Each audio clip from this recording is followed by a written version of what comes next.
Hello my dear student. तो आज एक बार फिर से हम बहुत ही इम्पोर्टेंट टॉपिक पर यहाँ पे डिस्कस करेंगे और जानेंगे, क्योंकि यह आपके एग्ज़ाम के लिए बहुत ही इम्पोर्टेंट होगा दोस्तों। हर एक एग्ज़ाम में यहाँ से क्वेश्चन पूछे जाते हैं, चाहे वह फिर यूपीएससी का एग्ज़ाम हो या फिर स्टेट पीसीएस के एग्ज़ाम हो या फिर जितने भी वनडे एग्ज़ाम हैं, कहीं ना कहीं हर एग्ज़ाम में यहाँ से क्वेश्चन पूछे जा रहे हैं दोस्तों। ओके, तो आज हम इसी पर देखेंगे। तो जैसे कि आपके सामने है मौर्य डायनेस्टी, है ना।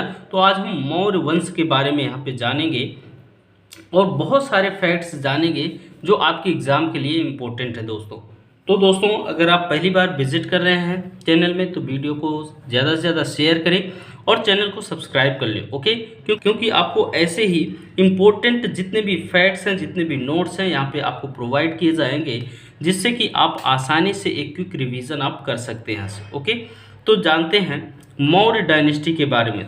तो मौर्य साम्राज्य के बारे में जानते हैं। तो मौर्य साम्राज्य का जो टाइम पीरियड है वह 321 बीसी से 185 बीसी के बीच का टाइम है। ओके, तो मौर्य साम्राज्य की स्थापना चंद्रगुप्त मौर्य ने किया है। यह सबसे पुराना राजवंश है। ओके, तो अब जानते हैं कुछ मौर्य शासकों के बारे में जो आपके एग्ज़ाम के लिए इम्पोर्टेंट हैं। तो मौर्य शासक हैं, तो सबसे पहले जो मौर्य शासक में नाम आता है तो चंद्रगुप्त मौर्य का है। इनका जो टाइम पीरियड है 321 बीसी से 297 बीसी है। इनके बाद जो नाम है वह बिंदुसार का है। ठीक है, तो इनका टाइम पीरियड है 297 बीसी से 273 बीसी। ओके, फिर जो सबसे इम्पोर्टेंट है सम्राट अशोक। ओके, तो सम्राट अशोक का टाइम पीरियड है 269 बीसी से 232 बीसी तक। ठीक है, कलिंग युद्ध जो हुआ था अशोक ने लड़ा था तो 269 बीसी में है। कहीं कहीं आपको 261 बीसी भी मिलता है। ओके, तो अंतिम मौर्य सम्राट जो थे वह बृहद्रथ था। ठीक है, वह शुंग सेनापति पुष्यमित्र ने मृत्यु करके शुंग वंश की स्थापना की है। ठीक है, तो अंतिम जो मौर्य शासक था वह कौन था? बृहद्रथ था। और बृहद्रथ की मृत्यु के बाद शुंग वंश की स्थापना होती है। ओके, तो अब जानते हैं कि जो बिंदुसार है, तो बिंदुसार के टाइम पे डिमेकस भारत आया था। ठीक है, जो कि सीरिया के राजपूत थे। ओके, बहुत इंपॉर्टेंट है दोस्तों, और यहाँ से हमेशा क्वेश्चन बनते हैं। ओके, तो अब यहाँ से देखते हैं कि जो मौर्य साम्राज्य था, तो मौर्य साम्राज्य की भौतिक संस्कृति कैसी थी। ठीक है, यहाँ से भी बहुत सारे क्वेश्चन पूछे जाता है एग्जाम में। तो यहाँ से देख लेते हैं कि मौर्य साम्राज्य, ठीक है, तो मौर्य साम्राज्य क्या है। यहाँ पे अगर देखा जाए तो इसकी जो संस्कृति है, यहाँ पक्की ईंटों का प्रचलन दिखता है। ठीक है, NPPW नामक मृद भांडों की भरमार दिखती है। ठीक है, मौर्य और साथ ही मौर्य डायनेस्टी में लोहे का प्रचुर उपयोग हुआ है। ठीक है, आहत मुद्राओं की बहुतायत मिलती है। लेखन कला का प्रयोग हुआ है यहाँ पे। साथ ही छल्लेदार कुओं का प्रचलन भी देखने को मिलता है। ठीक है, यहाँ पे और क्या देखने को मिलता है कि नगरों का उदय पूर्वोत्तर भारत में दिखता है। ठीक है, यहाँ से नगरों का विकास दिखता है। कहाँ पे? तो मध्य गंगा घाटी में। ओके, तो यह इनकी भौतिक संस्कृति है। कभी बहुत इंपॉर्टेंट है दोस्तों। भौतिक संस्कृति से भी कई बार एग्जाम में यहाँ से क्वेश्चन पूछे जाते हैं। ओके, अब जानते हैं कि कौटिल्य का जो अर्थशास्त्र है वह शासन के सिद्धांतों की एक पुस्तक है। यह कौटिल्य को ही चाणक्य भी कहा जाता है। ठीक है, तो जो कौटिल्य का अर्थशास्त्र है यह राजनीतिक नीतियों पर प्रकाश डाला गया है यहाँ से। ठीक है, तो इसकी जो कौटिल्य के अर्थशास्त्र की तुलना मैकियावेली के प्रिंस से की जाती है। ठीक है, कभी कभी ये भी बहुत इंपॉर्टेंट है, एग्जाम में यहाँ से भी क्वेश्चन बनते हैं। ओके, राज्य के सप्तांग सिद्धांत हैं यहाँ पे। राजा है, फिर अमात्य है, जनपद है, दुर्ग है, फिर कोष है, दंड है और मित्र है। ठीक है, तो ये सप्तांग है। ठीक है, अब देखते हैं जो बहुत इंपॉर्टेंट है दोस्तों। तो यहाँ जो सबसे इम्पोर्टेंट शासक है मौर्य साम्राज्य का वह चंद्रगुप्त मौर्य है। ठीक है, तो चंद्रगुप्त मौर्य के बारे में जानते हैं। तो बुलंदी बाग प्राचीन स्थान था। कहाँ था? तो दोस्तों पाटलिपुत्र में थे। पाटलिपुत्र के अवशेष कुम्भलहार स्थल से प्राप्त होते हैं। ठीक है, अब यहाँ से देखते हैं चंद्रगुप्त मौर्य के बारे में। इनका जो टाइम पीरियड है 321 बीसी से लेकर 297 बीसी तक है, ठीक है। तो अब इनके बारे में जानते हैं कि चंद्रगुप्त मौर्य, ठीक है, की जो जानकारी मिलती है ना, पढ़ने को, तो वह विशाख दत्त जो मुद्रा राक्षस की एक पुस्तक है से उससे भी विस्तृत जानकारी मिलती है चंद्रगुप्त मौर्य के बारे में। ओके, तो एग्जाम में यहाँ से भी क्वेश्चन बनते हैं, है ना, कि किससे जानकारी मिलती है, तो विशाख दत्त मुद्रा राक्षस से। ओके, सेड्रोकोटस की पहचान विलियम जोन्स ने की है, ठीक है। ये सब मौर्य साम्राज्य से ही रिलेटेड है, चंद्रगुप्त मौर्य से रिलेटेड है, ठीक है। एंड्रोकोट्स के रूप में वर्णन एरियन एवं प्लूटार्क ने की है, ठीक है। तो ये भी इंपॉर्टेंट है दोनों। और चंद्रगुप्त मौर्य के टाइम में जो प्रधानमंत्री थे तो वह कौटिल्य थे, ठीक है। विष्णुगुप्त एवं चाणक्य नाम से भी यह विख्यात थे चंद्रगुप्त मौर्य, ठीक है। दक्कन की विजय चंद्रगुप्त मौर्य ने प्राप्त की है, ठीक है। मालवा है, गुजरात है, महाराष्ट्र को पहली बार कौन जीता है, तो चंद्रगुप्त मौर्य ने जीता है, ठीक है। ये सब क्वेश्चन पूछे जाते हैं एग्जाम में, सब संभावित क्वेश्चन है दोस्तों। यहाँ से सब संभावित यहाँ से क्वेश्चन बहुत बनते हैं दोस्तों, ठीक है। इसलिए आप इसको अच्छे से एक एक पॉइंट को ध्यान से समझकर इसको देखते चलिए, ठीक है।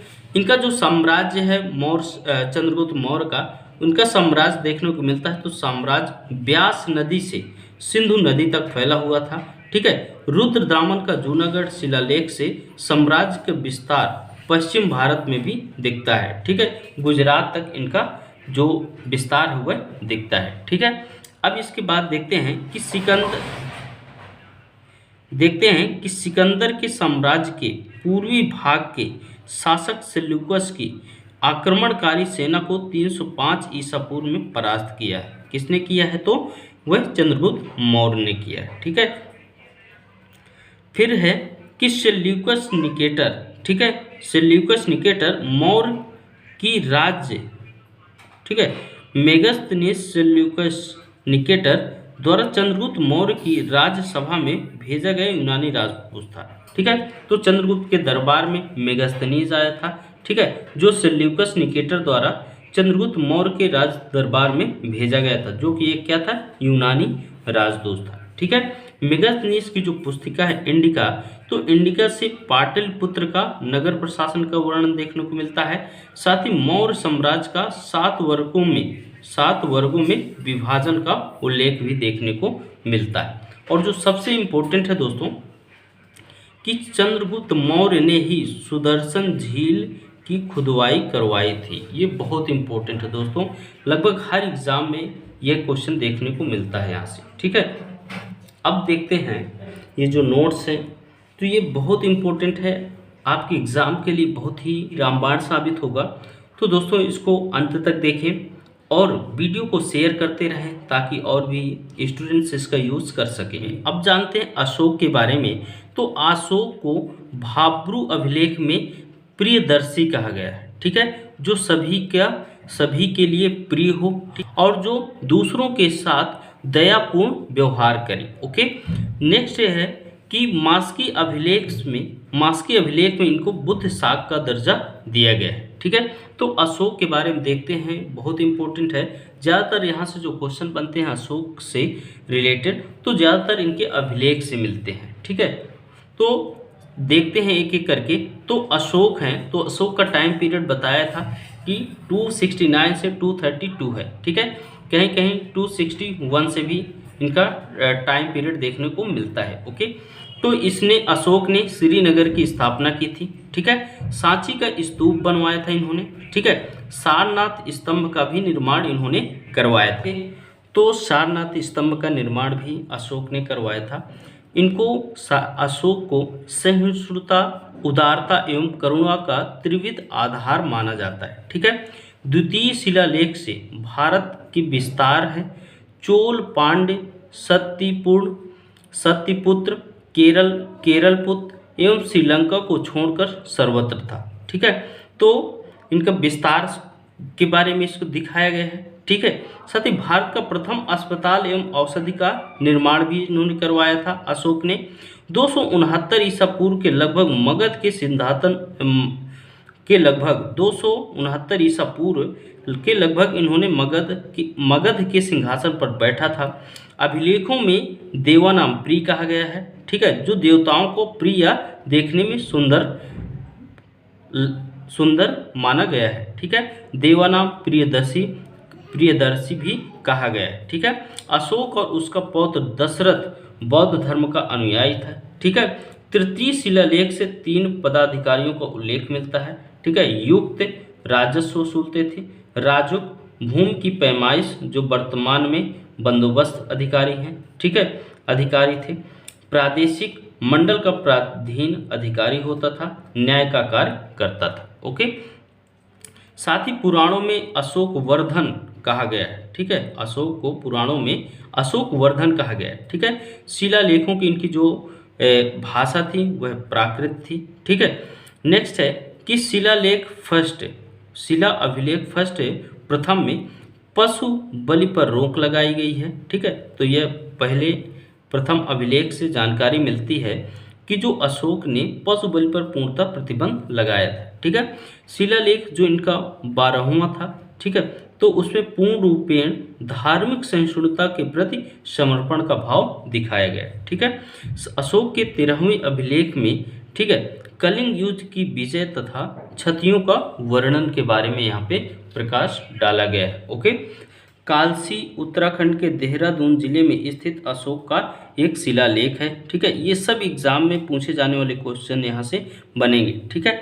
बौद्ध धर्म ग्रहण के उपरांत यात्रा की तो कहाँ कहाँ की इन्होंने, तो बोध गया किया, गया है, कुशीनगर, लुम्बिनी है, कपिलवस्तु, सारनाथ एवं श्रावस्ती की इन्होंने क्या की, यात्रा की। ओके, मौर्य काल के, ठीक है, मौर्य काल में शिक्षा का जो प्रमुख केंद्र था वह तक्षशिला इस्लामाबाद पाकिस्तान में था, ठीक है। अब जान लेते हैं कि अशोक के अभिलेख के बारे में, ठीक है। तो शहबाजगढ़ी और मानसेहरा ये किस में लिखे गए हैं, तो ये खरोष्टी लिपि में लिखे गए हैं, ठीक है। ये यहाँ से भी क्वेश्चन बोलते हैं।